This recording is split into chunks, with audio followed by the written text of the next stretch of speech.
is literally true that the mushroom shaman is a man of language. It seems to facilitate a kind of release of the logos. And this linguistic facility, which is the great watershed in the evolution of our species out of animal organization, has never been satisfactorily explained. There had to be a catalyst for it. And I'm suggesting that in this early situation, this catalyst was this self-reinforcing cycle where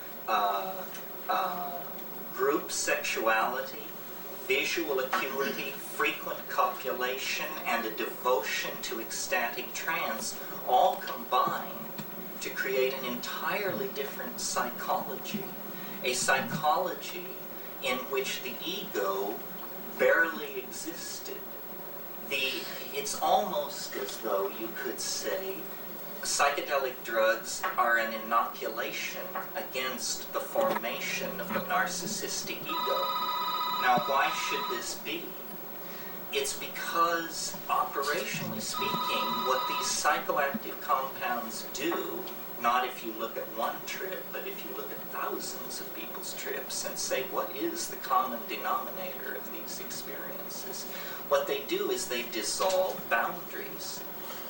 And this is what gives them their power, and it's what makes them so controversial.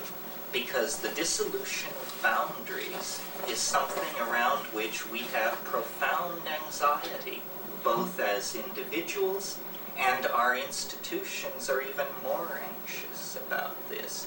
Any compound or dietary constituent which dissolves the boundaries between human beings poses a profound problem for the kinds of social organization that we have been familiar with throughout recorded history.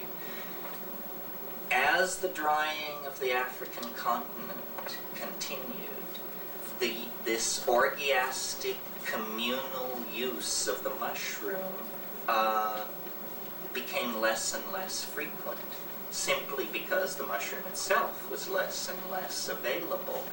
Ultimately, I believe there's evidence to suggest that honey was discovered as a method for preserving mushrooms through periods of scarcity. It's still done this way in Mexico. However, there's a profound problem here. Honey itself can serve, after it has gone through chemical changes involving fermentation, it itself becomes a psychoactive compound. It becomes crude alcohol. And if your mushroom supply fades slowly enough and there isn't sufficient attention paid to what's going on, over a couple of millennia, an egoless, ecstatic, mushroom-using cult can turn into essentially a cult of alcohol. And the psychology of an alcohol cult is entirely different from the psychology of a psilocybin cult. Around 12,000 years ago, people began moving out of Africa and settling in the Middle East, in Palestine. Before that time, the stratigraphic record in Palestine indicates that it was very sparsely populated. But these new people appeared called Natufeans, and there's considerable argument about where they came from. The general assumption is that they came from the area that Maria Gimbutas calls Old Europe.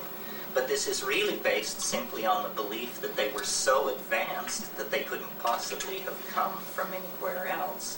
When in fact, an analysis of the wall paintings of these people and an analysis of the pottery seems to indicate that they came from Africa, that these were African peoples. At first they settled under the lips of under rock escarpments.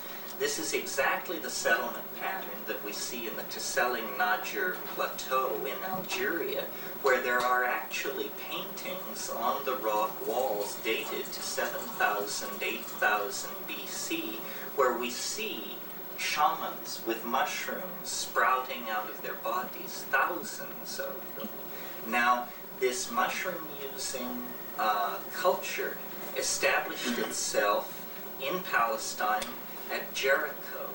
And Jericho, at its triumph, was the most advanced civilization in the world. The tower at Jericho was by all measures the most sophisticated culture of its time.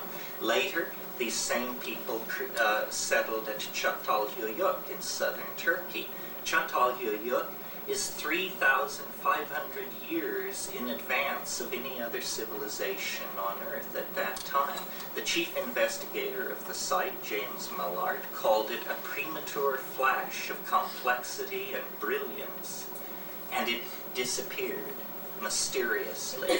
The motifs may have been transferred to Crete, but as far as we can tell, that was the last vestige of this psychedelically motivated partnership society, and it was destroyed by the Kurgan invaders, the wheeled chariot people who came from north of the Black Sea with an entirely different psychology.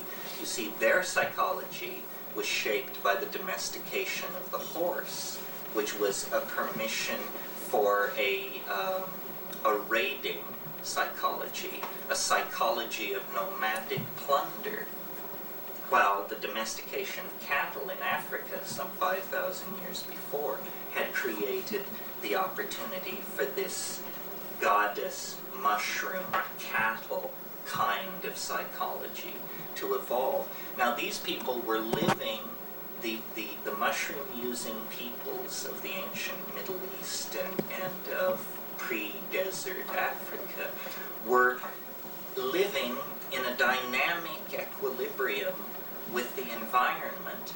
This was the Edenic state.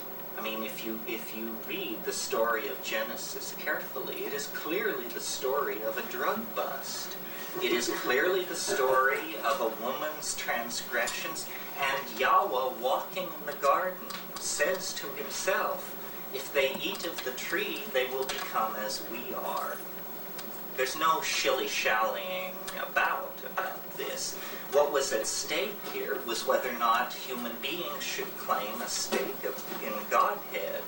And the decision was made that they should not, and they were cast out of Eden, and an angel was set at the gate of Eden with a burning sword so that they could not find their way back.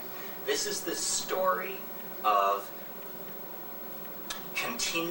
centuries of continual drought shattering the back of a partnership civilization that was at equilibrium in Central Africa 15 to 25,000 years ago.